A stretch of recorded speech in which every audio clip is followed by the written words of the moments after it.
Hi guys, welcome to Village Kitchen Factory. நான் உங்கள் சுரேஷ் கிருபாங்க. இன்னைக்கு பார்த்தீங்கன்னா சூப்பரான ரெசிபிங்க. மீன்ல பொடிமாஸ் தாங்க செய்ய போறோம். வாங்க வீடியோக்குள்ள பார்க்கலாம். பாருங்க, மீன்ல இருக்கிற புறாஞ்சல்லாம் எடுத்துடலாங்க. அது செதில்னு சொல்லுவாங்க. அதெல்லாம் எடுத்துருவோம். இந்த மீன் பார்த்தீங்கன்னா எங்கள் ஊரில் பார்த்தீங்கன்னா காணாங்கத்தா இல்லைன்னா அயலான்னு சொல்லுவாங்க. உங்கள் ஊரில் என்ன பேர் என்ன ஊர்னு மட்டும் கரெக்டாக சொல்லுங்கள், நாங்களும் தெரிஞ்சுக்கிறோம்.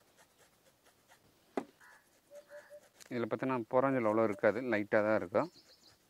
க்ளீன் பண்ணுறதுக்கு ஈஸியாக இருக்கும் மீன். இதில் இருக்கிற புறாஞ்செல்லாம் எடுத்தாச்சுங்க. கத்திரிக்கோல் வச்சு சைடில் இருக்கிற வால்லாம் கட் பண்ணிடலாம். ஏன்னா மீன் சேதாரம் ஆகாது. கத்திரி வெட்டோம்னா மீன் சேதாரம் ஆகும்.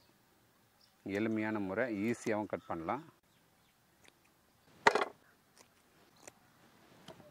பார்த்திங்கன்னா எல்லாத்துக்கும் புறாஞ்சல் எடுத்தோம். அடுத்தது வாழை, சைடு வாழை கட் பண்ணோம்.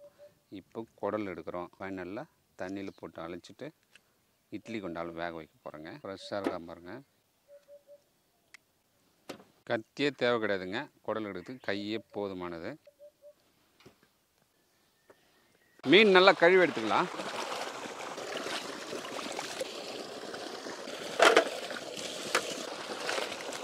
ஒரு தடவைக்கு நல்லா 3 தடவை நல்லா கழுவி எடுத்துக்கலாங்க.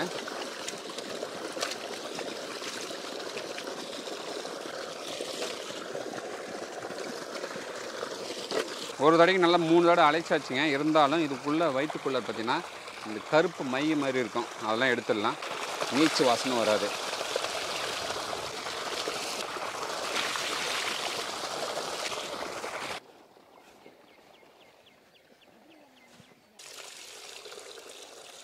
இட்லி குண்டாலும் மீனை வச்சு வேக வைக்க போகிறேங்க.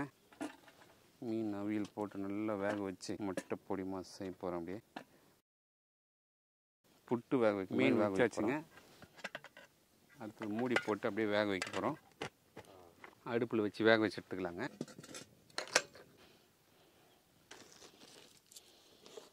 மீன் வேகட்டுங்க. வெங்காயம் கட் பண்ணிடலாம்.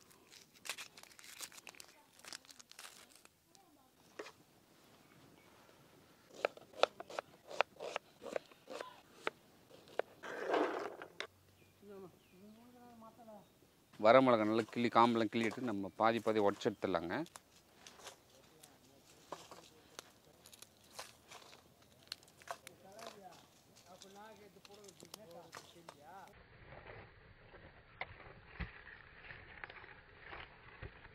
மீன் சூப்பராக ஆவிரி போட்டாச்சுங்க. இதை இறக்கி வச்சு ஆற வச்சுட்டு முள் தனியாக சதை தனியாக பிரித்து எடுக்க போகிறோம். ஆஹா, சூப்பராக வந்துட்டுருக்குறானே. மீன் சூப்பராக இருக்குங்க. நல்லா வெந்து போயிருக்கு. சதை தனியாக முள் தனியாக பிரித்து எடுத்துடலாங்க. இப்போ வேக வச்சு எடுத்தோம்னா ஈஸியாக வந்துடும். பாருங்கள், முள் தனியாக சதை தனியாக வந்துடுச்சு.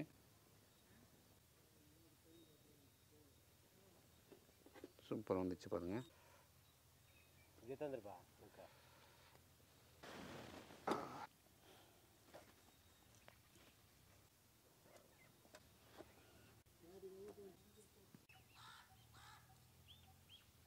முள் தனியாக சதை தனியாக பிரித்து எடுத்தாச்சு.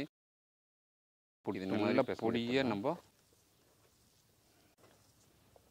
பாருங்கள் புட்டு போல் நல்லா பிசந்தெடுத்தாச்சு. நம்ம தாலி போட்டுடலாம். பாருங்கள், அப்படியே உதிரியாக எடுத்தாச்சு பாருங்கள். சூப்பராக மீன் பொடி மாஸ் செய்ய பார்த்து வச்சுக்கலாம். நம்ம பார்த்தீங்கன்னா 3 கிலோ மீன் எடுத்துங்க. முள் தனியாக சதை தனியாக எடுத்தோம். இப்போ பார்த்தீங்கன்னா நம்மளுக்கு 2 கிலோ மீன் சதை கிடச்சிருக்கு. அதுக்கு என்ன பண்ணலான்னா 300 ml தேங்காய் எண்ணெய் சேர்த்துக்கலாங்க. சோம்பு 1 ஸ்பூன் சேர்த்துக்கலாம். 3 பெரிய வெங்காயம் நல்லா பொடியாக கட் பண்ணி வச்சுருக்குங்க. அதை சேர்த்துருவோம்.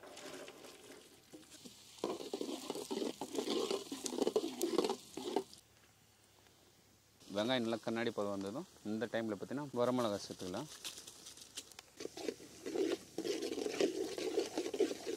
10 முட்டை வச்சு ஊற்றிக்கலாங்க.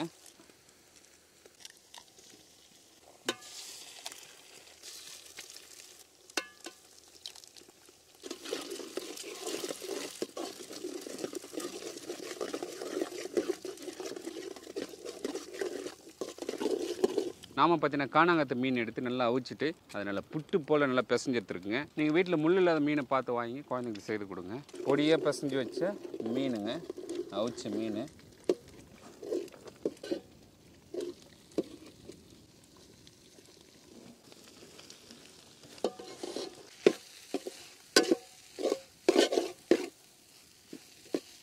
கருவேப்பிலை சேர்த்துடலாம்.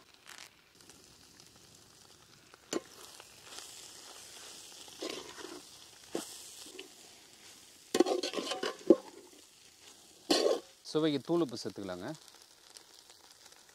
ஒரு அரை ஸ்பூன் மஞ்சள் தூள் சேர்த்துக்கலாம்.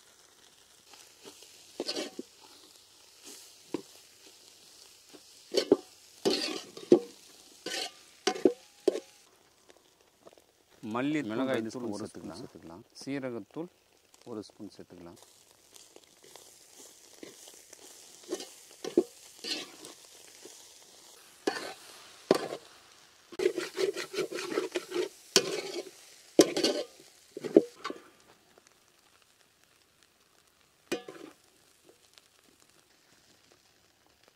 இந்த மீனில் பார்த்தீங்கன்னா நம்ம பொடி மாஸ் செய்திருக்குங்க. இது மீன் புட்டுன்னு சொல்லலாம், மீன் பொடி மாசுன்னு சொல்லலாம். முட்டை சேர்த்துருக்கிறதுனால மீன் பொடி மாஸ் தாங்க. கொத்தமல்லி சேர்த்து இறக்கலாங்க. வாங்க டேஸ்ட் பண்ணிக்கலாம்.